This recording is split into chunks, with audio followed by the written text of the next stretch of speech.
We'll begin with the opening remarks from all our panelists. The discussion today is on the theme Global Connect, the contributions of the Indian diaspora in the context of India's G20 presidency and how the Indian diaspora can take India's message forward in the years to come. Let me begin with the Ambassador of Israel, Ambassador Gilon. Let's begin with 2-minute remarks from each of our panelists, and then we'll begin the question-answer session. Ambassador. I'm very happy to be here. Thank you for the invitation. Beyond the obvious contribution of the 80,000-strong Indian community in Israel, and one has to remember, Ambassador Shringla did not mention Israel as part of the places where he got connected to the Indian diaspora when he served as a junior officer, I believe. But in general, of course, their contribution is part of many contributions of countries, of a country of immigrants from more than 100 countries like Israel. So this is obvious, and I think this is one of the things that help us. After, the push and the rush in our official diplomatic relations after they were established relatively late in '92, it came so fast and so high because we had very strong bridges, I believe. But beyond that, the thing I wanted to mention is what you are already and other organizations are doing is the cooperation between the diasporas around the world. If you look at the figures, and I believe that Ambassador Shringla also spoke a little bit about it, the biggest number of non-American Unicon founders are Indians. Second, very short after, are Israelis. And I believe that the potential between Indian and Israeli/Jewish diaspora in a few countries especially are very, very strong. Those two diasporas are very strongly connected to their motherlands. But they have their own issues. I mean, they have influence, they have power, they have sometimes business influence, money, but we have our issues, and I believe that in 4 main countries where we both have strong diasporas, the cooperation should be much stronger. It's the US, Canada, UK, and Australia. I think in those 4 places, at least we have very strong Israeli/Jewish diasporas. And I believe that the cooperation is very essential, helping each other in the places, but also working with our countries, so making it Israel, India, India, Israel, with the diaspora's support. Thank you. Ambassador Keshap. Thank you so much, Parikshit. Good morning to everybody. Let me start just by saying how much I appreciate M.R. Rangaswamy and In Diaspora for bringing us all together. M.R., thank you very much.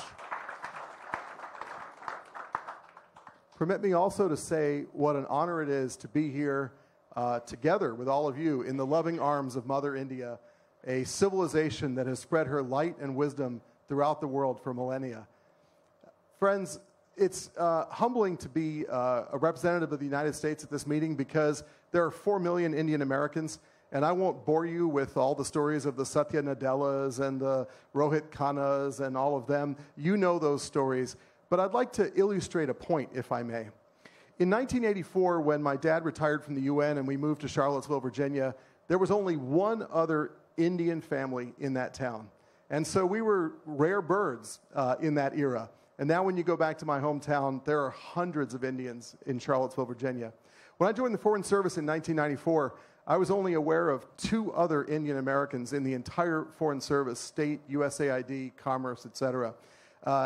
Sitting right there is a former Assistant Secretary of Commerce, Arun Kumar, who led the Commerce Department International Division in a certain era. Nowadays, there are hundreds of American diplomats who are of Indian origin. And in 2014, as part of this effort to build the diplomatic initiative that has now led to the Quad, a delegation of us were in Tokyo for talks. And this illustrates a point I'll make in a minute.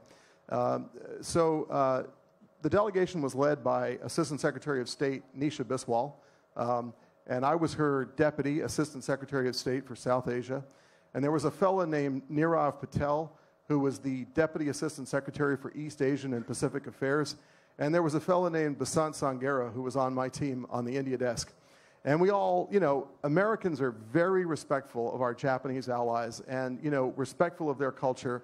And when they say dinner starts at 7, by golly, we get there at 6:56 if we can manage it.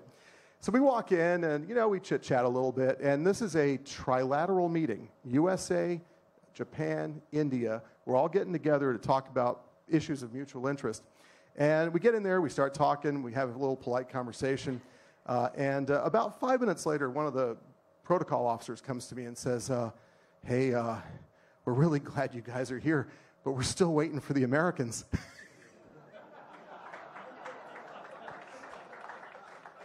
Now, what's the point? And then I'll pass the mic.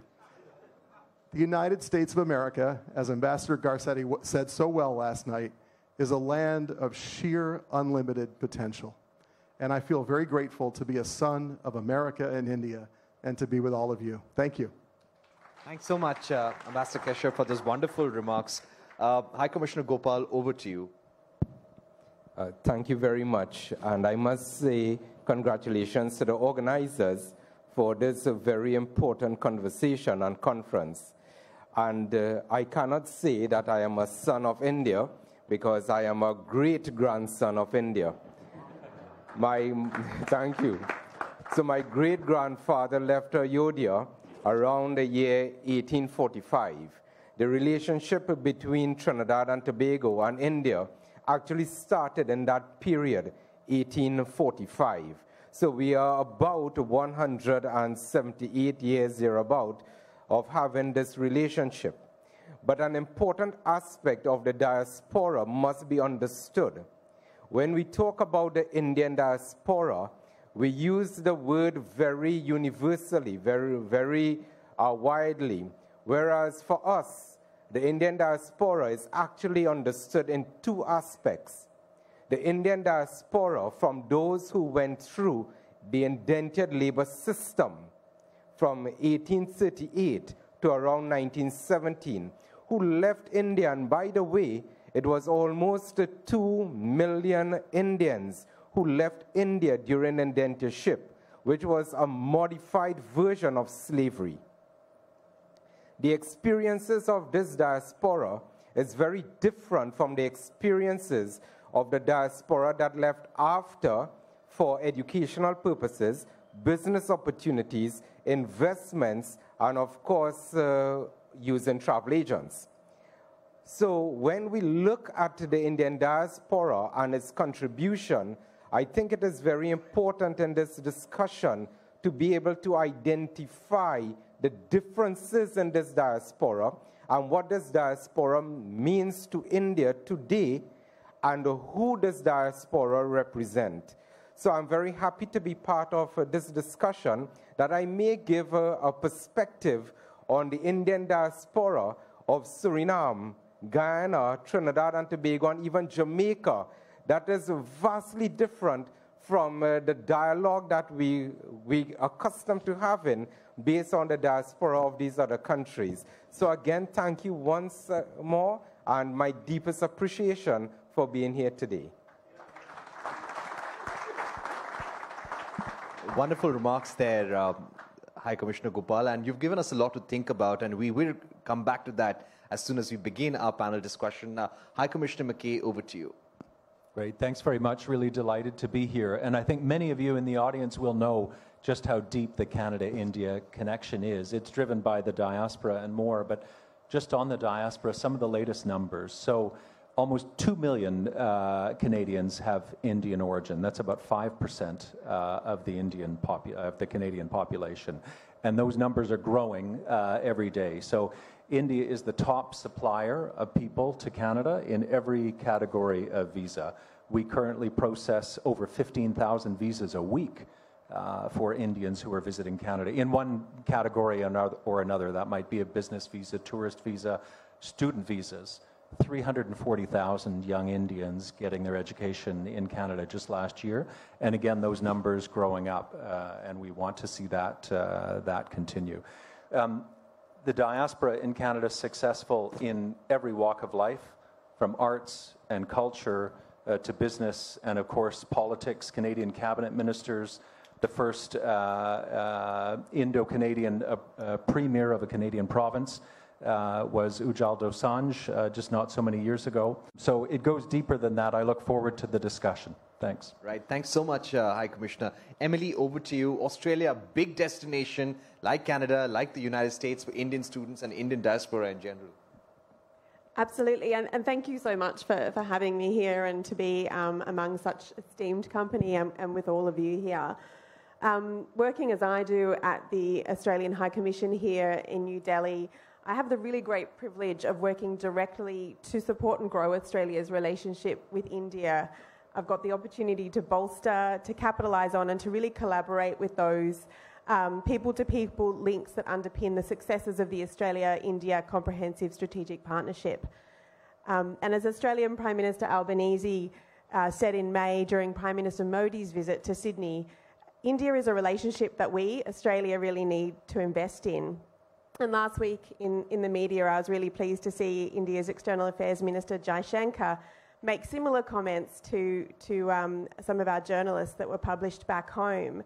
And he said that Australia's ties with India were undergoing an historic sea change, and that he was very optimistic about the bilateral relationship. So I think it's probably fair to say that Australia and India are on the same page and that our relationship is at a really high point.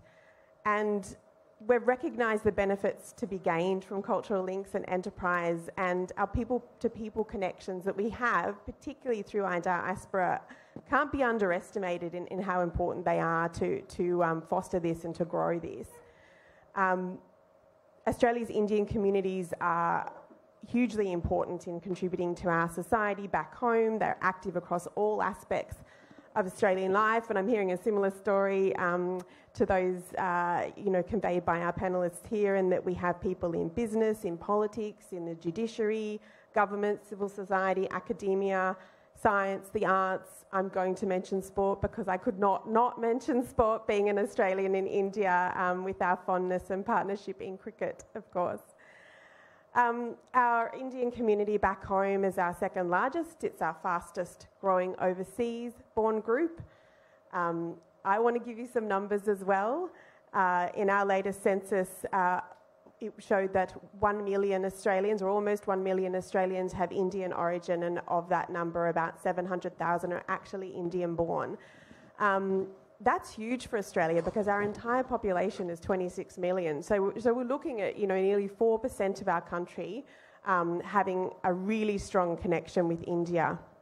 And in May, when Prime Minister Modi visited, we saw the vibrancy of Australia's Indian community at the stadium event, the Diaspora event, where he was welcomed by Prime Minister Albanese. So through our efforts to work with and through our diaspora, Australia is clearly recognising that it's the human bridge between our two countries that binds us, but it's also a really great opportunity for things to blossom from. The diaspora is energetic, ambitious, dynamic and influential in Australia, and forms a really integral part of our multicultural society. So I'm really pleased to be here with you today to speak about it.